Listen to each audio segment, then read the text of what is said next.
आपको पदक देश ने दिए, सम्मान दिया आपको, आप पदक को गंगा में विसर्जित करने जा रहे हैं। गंगा में तो पाप नाशिनी गंगे कही गई, पाप लोग उद्धार करने जाते हैं गंगा में कि नहाएंगे पाप उतर जाएंगे, यही कहा गया है।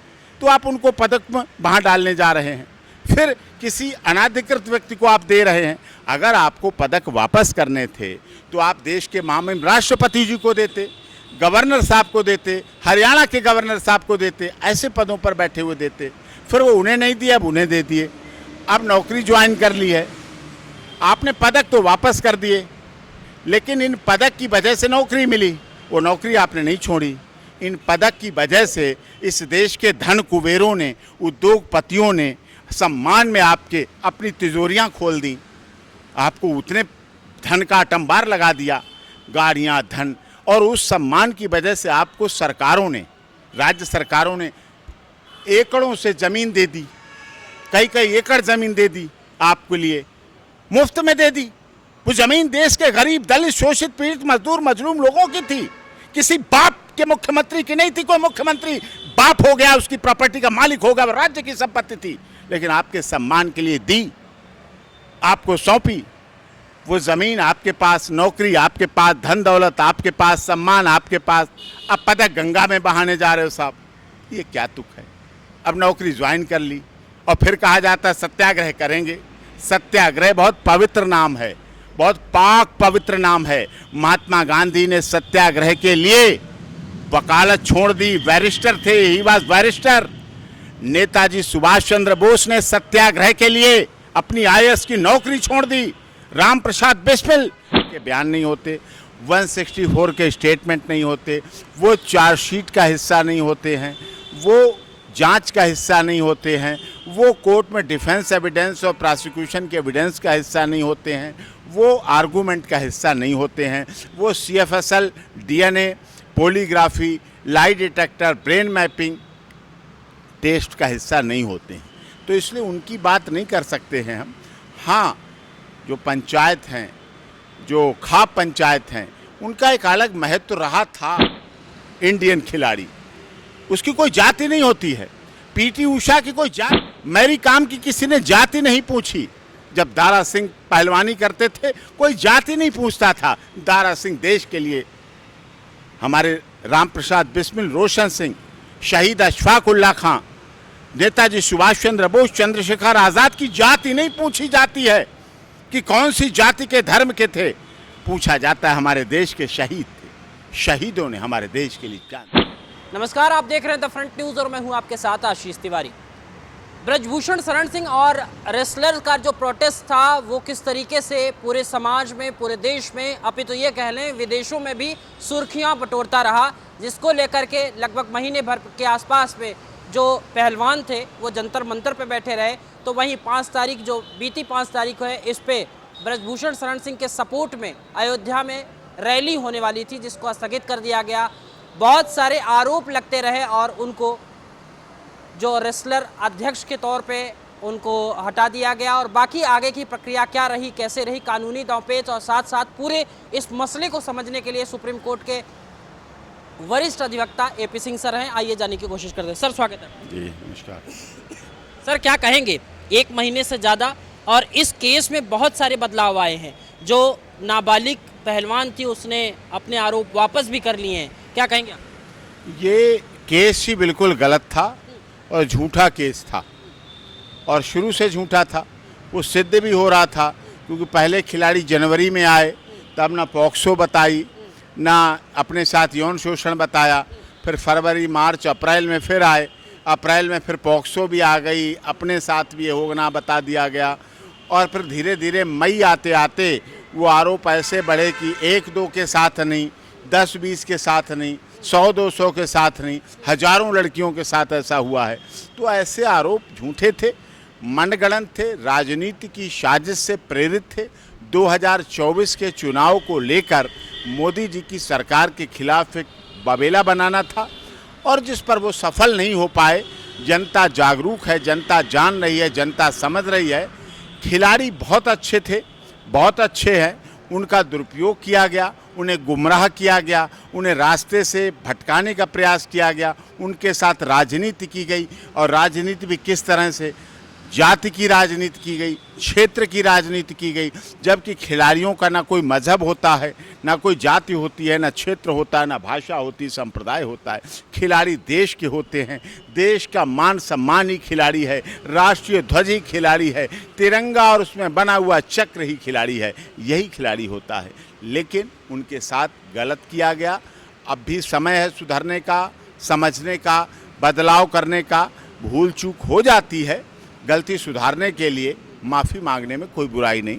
महापंचायत तो 9 तारीख तक का समय दिया है और अलग अलग दिन अलग अलग जगह महापंचायत हो रही है, वो तो अपने तल्ख तेवर दिखाने की तैयारी कर रहे हैं, कह रहे हैं इनको न्याय दिला करके रहेंगे हम। नहीं नहीं, ऐसा नहीं है। देखिए, महापंचायत कोर्ट में एविडेंस नहीं होती, मीडिया रिपोर्टिंग कोर्ट में एविडेंस नहीं होती, मीडिया और अखबारों में छपी हुई खबर के 161 के बयान नहीं होते, 164 के स्टेटमेंट नहीं होते, वो चार्जशीट का हिस्सा नहीं होते हैं, वो जांच का हिस्सा नहीं होते हैं, वो कोर्ट में डिफेंस एविडेंस और प्रोसिक्यूशन के एविडेंस का हिस्सा नहीं होते हैं, वो आर्गूमेंट का हिस्सा नहीं होते हैं, वो CFSL, DNA, polygraphy, lie detector, brain mapping test का हिस्सा नहीं होते हैं। तो इसलिए उनकी बात नहीं कर सकते हैं हम। हाँ, जो पंचायत हैं, जो खाप पंचायत हैं, उनका एक अलग महत्व रहा था, अब भी रहेगा। और विषयों को लेके खाप पंचायत पाश्चात्य सभ्यता के खिलाफ बड़ी संघर्षशील रही और मैं उसका बड़ा आदर करता था। मैं व्यक्तिगत तौर पर, निजी तौर पर बड़ा सम्मान करता हूँ खाप पंचायत। लेकिन इस मामले में खाप पंचायत भी भटक गई, रास्ते से भटक गई और उन्होंने सही दिशा देने का काम नहीं किया। अब सुप्रीम कोर्ट मामला पहुंचा, FIR हुई, FIR में कहा गया दिल्ली पुलिस जांच करेगी। दिल्ली पुलिस जांच कर रही है, आपको सुप्रीम कोर्ट पे भरोसा नहीं, आपको दिल्ली पुलिस पे भरोसा नहीं, आपको अदालत पर भरोसा नहीं, आपको इन्वेस्टिगेशन पर भरोसा नहीं, आपको अपनी जांच पर भरोसा नहीं, आपको अपने बयानों पर भरोसा नहीं, आपको इंडियन ओलंपिक एसोसिएशन की अध्यक्षा PT उषा पे भरोसा नहीं, आपको जो कमेटी बनाई गई जिसमें मैरी कॉम जैसी शीर्ष खिलाड़ी रहीं उन पर आपको भरोसा नहीं, आपको उड़न परी पे भरोसा नहीं। जितने आपके मेडल का वजन है, मेडल का वजन नहीं होता है, सम्मान होता है, लेकिन फिर भी मैं कह रहा हूं जितने आपके मेडल का वजन है उतने 100 गुने मेडल PT उषा ने पाए हैं। और आपने PT उषा के साथ क्या किया जंतर मंतर पर? उनके साथ असंसदीय भाषा का प्रयोग किया गया, अमर्यादित बात की गई उनके साथ, उन्हें घेरा गया, उन्हें माफ़ी मांगने के लिए मजबूर किया गया, उनकी गाड़ी रोकी गई, उनके साथ अभद्र व्यवहार किया गया। अपनी बड़ी बहन के साथ, ओलंपिक एसोसिएशन की अध्यक्षा के साथ ऐसा किया गया। ये बहुत दुखद है और बहुत देश के लिए घातक है। सर, वो तो ये कह रहे हैं कि जिस तरीके से ब्रजभूषण शरण सिंह ने कहा कि ये 15 रुपए का मेडल है, वो भी तो असम्मानीय भाषा थी, क्योंकि मेडल तो संघर्षों के साथ लाया गया है। तो इस तरीके की मेडल कभी किसी रुपए से नहीं आंका जाता। मेडल पर राष्ट्रीय ध्वज लगा हुआ, क्या राष्ट्रीय ध्वज का कीमत होती है कोई? साहब, इस राष्ट्रीय ध्वज के सम्मान के लिए हमारे देश के सैनिक सर्वोच्च बलिदान जिसे कहते हैं, इस राष्ट्रीय ध्वज के मान सम्मान के लिए हमारे देश के सैनिक सीमा पर, पाकिस्तान सीमा पर, चीन की डोकलाम सीमा पर जब शहीद होके आते हैं और उनका पोस्टमार्टम होता है तो सारी गोलियां सीने पर मिलती हैं, पीठ पीछे कोई गोली नहीं मिलती। हमारे देश के सैनिक सारी गोली सीने पर खाते हैं और हमारे राष्ट्रीय ध्वज के सम्मान के लिए सर्वोच्च बलिदान कर देते हैं। और जब उसी तिरंगे में उनकी लाश लिपट कर आती है और जब गांव में अंतिम संस्कार किया जाता है तो हमारी माताएं बहनें पेट में पल रहे बच्चे की सौगंध खा के कहती हैं कि जा तू तो चला गया, लेकिन जब ये पेट का बच्चा जन्म लेगा उसे भी अपनी देश की सीमा के लिए शहीद होने भेज देंगे और फिर से तिरंगे में लिपट कर आएगा। ऐसा हमारा देश है, ऐसे हमारे देश के शहीदों के माता पिता हैं। पैसे के लिए लोग सीमा पर शहीद नहीं होते हैं, पैसों के लिए लोग गोलियां नहीं खाते हैं। कोई कहे पुलिस, कोई कहे आर्मी, कोई कहे जल सेना, थल सेना, वायु सेना में लोग पैसे के लिए मरते हैं, देश के सम्मान के लिए अपने को सर्वोच्च बलिदान देते हैं। ये समझने की बात है। वही सम्मान तो बेटियां भी लाई थी सर। जब वो पदक आया तब देश के प्रधानमंत्री मिलने जाते हैं, उनका आरोप है कि यहीं दिल्ली में उन्होंने प्रदर्शन किया और यहाँ ना कोई मंत्री ना कोई प्रधानमंत्री, कोई बात नहीं, जिक्र तक नहीं करता है। देखिए, जब उन्होंने जनवरी में आंदोलन किया तो पहले ही दिन उनके साथ भारत सरकार के केंद्रीय मंत्री, खेल मंत्री अनुराग ठाकुर जी सारे अपने कार्यक्रम छोड़कर वहाँ पर तुरंत पहुँचे, रात दिन लग के पहुँचे और वहाँ कार्यक्रम को उनके साथ मिले, बैठक की, मीटिंग की। कैसे नहीं पहुँचे? पूरी रात बैठक की, कमेटी गठित की। उन्होंने कहा कि हमें भी कमेटी में रखो, तो पीड़ित को भी कमेटी में रखा गया, जबकि पीड़ित को कमेटी में नहीं रखा जाता है, रखा गया। तो सब कुछ हुआ, लेकिन उनका बाद में आंदोलन दिग्भ्रमित हो गया, मिसगाइडेड हो गया, राजनीति उसमें आ गई और राजनीति से प्रेरित जब कोई बात आ जाती है तब फिर पक्ष और विपक्ष आ जाता है। और खेलों को, खिलाड़ियों को कभी राजनीति में नहीं पढ़ना चाहिए था। खिलाड़ियों का कोई धर्म, जाति, मजहब नहीं होता है। खिलाड़ियों का सिर्फ धर्म होता है हिंदुस्तान का बुलंद झंडा, भारत का इंडियन खिलाड़ी, उसकी कोई जाति नहीं होती है। पीटी उषा की कोई जाति नहीं पूछता है, मैरी कॉम की किसी ने जाति नहीं पूछी। जब दारा सिंह पहलवानी करते थे कोई जाति नहीं पूछता था। दारा सिंह देश के लिए, हमारे राम प्रसाद बिस्मिल, रोशन सिंह, शहीद अशफाक उल्ला खां, नेताजी सुभाष चंद्र बोस, चंद्रशेखर आज़ाद की जाति नहीं पूछी जाती है कि कौन सी जाति के, धर्म के थे। पूछा जाता है हमारे देश के शहीद थे, शहीदों ने हमारे देश के लिए जान दी। कहते हैं कि बेटियों को न्याय हम आखिरी दम तक दिलाएंगे। और कोई सर ये भी तो समझिए कि देश के गौरवान्वित वो खिलाड़ी हैं, अगर उन्होंने अपनी शोषण की बात कही, समाज के सामने कही, तो कहीं ना कहीं कुछ न कुछ तो सच्चाई हुई होगी। नहीं, इसमें बिल्कुल सच्चाई नहीं। जो उन्होंने घटना बताई उस समय वहाँ प्रपोज एक्यूज ब्रजभूषण शरण सिंह नहीं थे, जहाँ जहाँ की घटना बताई नहीं थे।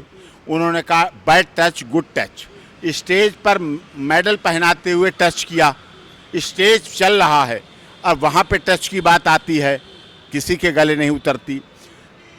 अध्यक्ष ही गोल्ड मेडल पहनाता है और वहाँ गोल्ड मेडल नहीं था, दूसरे मेडल थे, तो अध्यक्ष ने वो मेडल भी नहीं पहनाया। जहाँ रांची की बात कर रहे हैं तो वो भी नहीं हुआ है। एक्चुअली क्या है क्या इस देश में? जैसे कानून है, कानून में महिला आयोग है, महिला मंत्रालय है, महिला हेल्पलाइन है, महिला हेल्प डेस्क है, महिला के लिए स्पेशल थाना है, महिला के लिए स्पेशल कोर्ट है, महिला के लिए स्पेशल, सब कुछ महिला के लिए है। हमारे डॉक्टर भीमराव अंबेडकर जी ने क्या कहा था? सब समान हैं, we the people of India. तो क्या इस देश में पुरुष आयोग है, पुरुष के लिए हेल्पलाइन है, पुरुष मंत्रालय है, पुरुष के लिए हेल्प डेस्क है, पुरुष के लिए स्पेशल कोर्ट है, पुरुष के लिए स्पेशल थाना है, पुरुष के लिए कोई कहीं संरक्षण, कोई आयोग है? नहीं है। पुरुष के लिए 150 से 250 पुरुष प्रतिदिन आत्महत्या कर रहे हैं, सुसाइड कर रहे हैं, झूठे केसों की वजह से। अनजस्टिस हो रहा है, अन्याय हो रहा है। आदमी जाए तो जाए कहाँ? महिला के लिए 20 जगह हैं। और ऐसा नहीं है, एक आदमी के से जुड़ी हुई महिलाएं भी दुखी होती हैं। ससुर पे आरोप लगा, उसकी पत्नी दुखी, उसकी बेटी दुखी, उसकी बहन दुखी, उसकी भतीजी दुखी कि मेरे उस पर आरोप लग गया, मेरे जेठ पर आरोप लग गया। अब क्या था, अब होने लगा है, अब इन आरोपों में सांसद आने लगे हैं। ब्रजभूषण जी, कई राज्य सरकारों के दर्जा प्राप्त मंत्रियों ने आत्महत्या की है इन झूठे आरोपों की वजह से। प्रयागराज से आप आते हैं, प्रयागराज में लेटे हनुमान जी का मंदिर बहुत बड़ा है, नरेंद्र गिरी जी महाराज। उन्हें एक उनके भक्त ने वीडियो दिखा कर इतना ब्लैकमेल किया कि उन्हें आत्महत्या करनी पड़ी।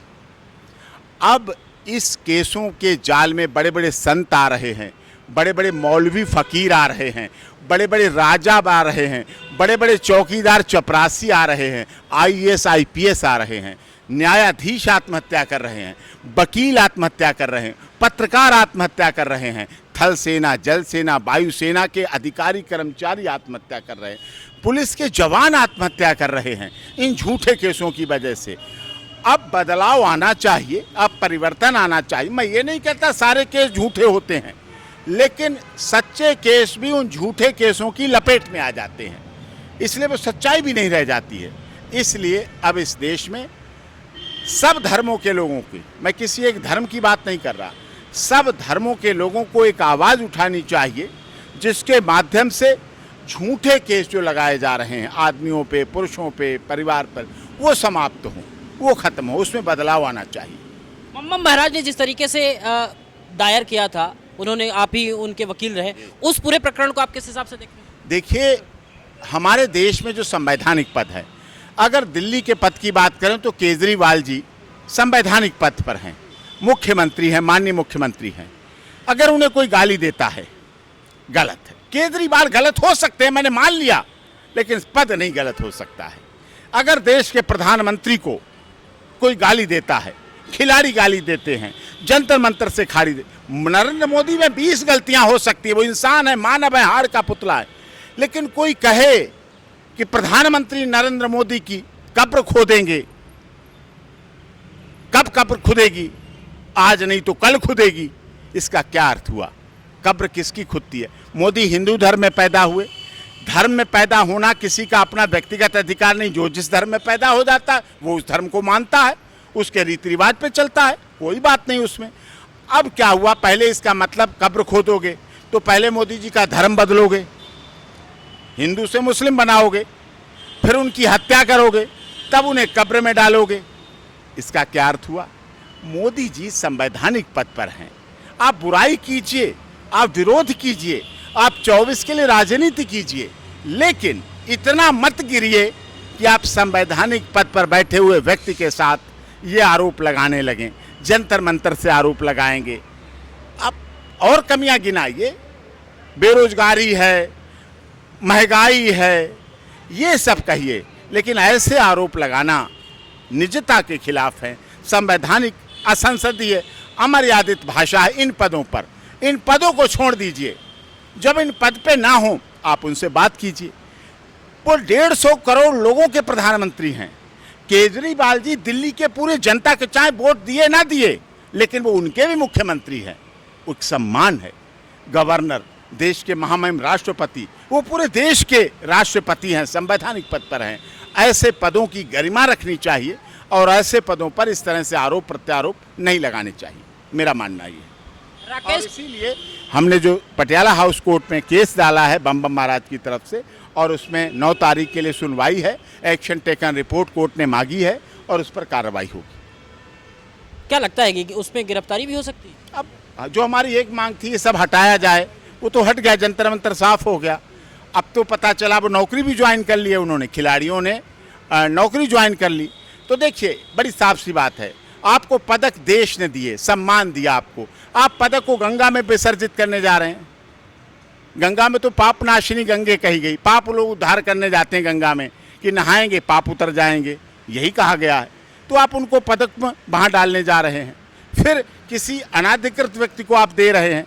अगर आपको पदक वापस करने थे तो आप देश के महामहिम राष्ट्रपति जी को देते, गवर्नर साहब को देते, हरियाणा के गवर्नर साहब को देते, ऐसे पदों पर बैठे हुए देते। फिर वो उन्हें नहीं दिया, अब उन्हें दे दिए। अब नौकरी ज्वाइन कर ली है, आपने पदक तो वापस कर दिए, लेकिन इन पदक की वजह से नौकरी मिली, वो नौकरी आपने नहीं छोड़ी।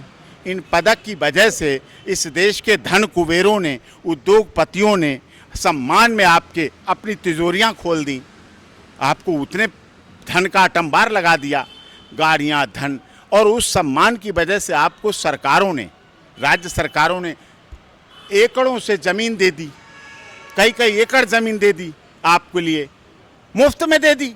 वो ज़मीन देश के गरीब, दलित, शोषित, पीड़ित, मजदूर, मजलूम लोगों की थी, किसी बाप के मुख्यमंत्री की नहीं थी। कोई मुख्यमंत्री बाप हो गया, उसकी प्रॉपर्टी का मालिक हो गया, वो राज्य की संपत्ति थी, लेकिन आपके सम्मान के लिए दी, आपको सौंपी। वो ज़मीन आपके पास, नौकरी आपके पास, धन दौलत आपके पास, सम्मान आपके पास, अब पदक गंगा में बहाने जा रहे हो साहब, ये क्या तुक है? अब नौकरी ज्वाइन कर ली और फिर कहा जाता है सत्याग्रह करेंगे, सत्याग्रह बहुत पवित्र नाम है, बहुत पाक पवित्र नाम है। महात्मा गांधी ने सत्याग्रह के लिए वकालत छोड़ दी, बैरिस्टर थे, he was barrister. Netaji Subhash Chandra Bose ने सत्याग्रह के लिए अपनी आईएएस की नौकरी छोड़ दी। राम प्रसाद बिस्मिल, रोशन सिंह, अशफाक उल्लाह खान ने शहादत दे दी इस देश के लिए, इस देश के मान सम्मान के लिए। उन्होंने कुछ नहीं पीछे, उनका परिवार भी था, उनके माँ बाप भी थे, उन्होंने उसकी तरफ नहीं देखा। लेकिन इस देश का मान सम्मान बना रहे, तो मान सम्मान के लिए ऐसा होता है, तो ऐसा मैं समझता हूँ। अब इस सत्याग्रह का क्या मतलब? नौकरी भी करेंगे, सरकार से पैसे भी लेंगे, सरकार के प्रधानमंत्री को गाली भी देंगे, कब्र भी खो देंगे, आज नहीं तो कल खो देंगे, और नौकरी भी करेंगे। ये कोई तुक नहीं बनता और चित्त नहीं बनता। इनके साथ में समर्थन अपना दे रहे राकेश टिकैत ये कहते हैं कि मैं फिर से ट्रैक्टरों के साथ अपने लोगों के साथ ले जा करके जंतर मंतर इनको फिर बिठाऊंगा और न्याय की आखिरी आवाज तक हम उनके साथ खड़े रहेंगे। राकेश टिकैत का केस मैंने लड़ा, किसान आंदोलनों का केस सुप्रीम कोर्ट में लगातार मैंने लड़ा, सबकी तरफ से, सारे संगठनों की तरफ से। 3 दिन लगातार बहस हुई, सुप्रीम कोर्ट से स्टे दिलाया, भारत सरकार के स्टे के खिलाफ स्टे दिलाया। भाई मोदी जी की सरकार पास कर चुकी थी कानून, राष्ट्रपति जी हस्ताक्षर कर चुके थे, कानून लागू होने वाले थे, हमने रोक लगाई, स्टे लगाई, बाद में मोदी जी ने वापस ले लिए, रोक लगाई ना। राकेश टिकैत जी का जब आंदोलन रात में ख़त्म होने जा रहा था, रैपिड एक्शन फोर्स पहुंच गई थी, राकेश टिकैत जी, कर्नल साहब, मेजर साहब ने हमें रात भर संपर्क किया। हमने रात में सुप्रीम कोर्ट खुलवाने के लिए याचिका लगाने के लिए गृह मंत्रालय को दिया। फिर पुलिस वापस हुई, रैपिड एक्शन फोर्स वापस गई, इनका आंदोलन चला ना। तो साहब, ये आंदोलन अलग चीज़ है, केस की सच्चाई अलग चीज़ है। आप आंदोलन करें लोकतंत्र की रक्षा के लिए, आप आंदोलन करें मोदी जी के खिलाफत के लिए, लेकिन आप आंदोलन खिलाड़ियों के कंधे पर बंदूक रखकर इस देश के तमाम पुरुषों के खिलाफ तो इस आंदोलन को मत खड़ा करिए। महिला आयोग है तो महिला पुरुष आयोग बन जाने दीजिए, पुरुष मंत्रालय बन जाने दीजिए, एक बार पुरुष हेल्पलाइन की एक नंबर चलने तो दीजिए। देखना कितनी कालें आती हैं, कितने लोग प्रभावित हैं उससे, पुरुषों से। ये होना चाहिए। क्या लगता है कि इस पूरे मसले को किस आधार पे आप देखते हैं और आखिरी आकलन के तौर पे समझे तो कब तक इस पे निजात होगी और क्या क्या आगे की कार्रवाई बढ़ सकती है? आंदोलन अब समाप्त है, खिलाड़ी नौकरी ज्वाइन कर चुके हैं, इन्वेस्टिगेशन कंप्लीट हो गई है, इन्वेस्टिगेशन की रिपोर्ट आ जाएगी और दूध का दूध पानी का पानी हो चुका है। सत्य परेशान हो सकता है, पराजित नहीं होगा। आरोप झूठे थे, मनगढ़ंत थे, कहीं भी बैड टच गुड टच की बात नहीं थी, वो सब कुछ सामने आ चुका है और अब उसमें सब कुछ सामने आएगा और न्याय मिलेगा। खिलाड़ियों का दुरुपयोग किया गया, उनको राजनीति के चंगुल में वो फंस गए, अब वो निकल चुके हैं।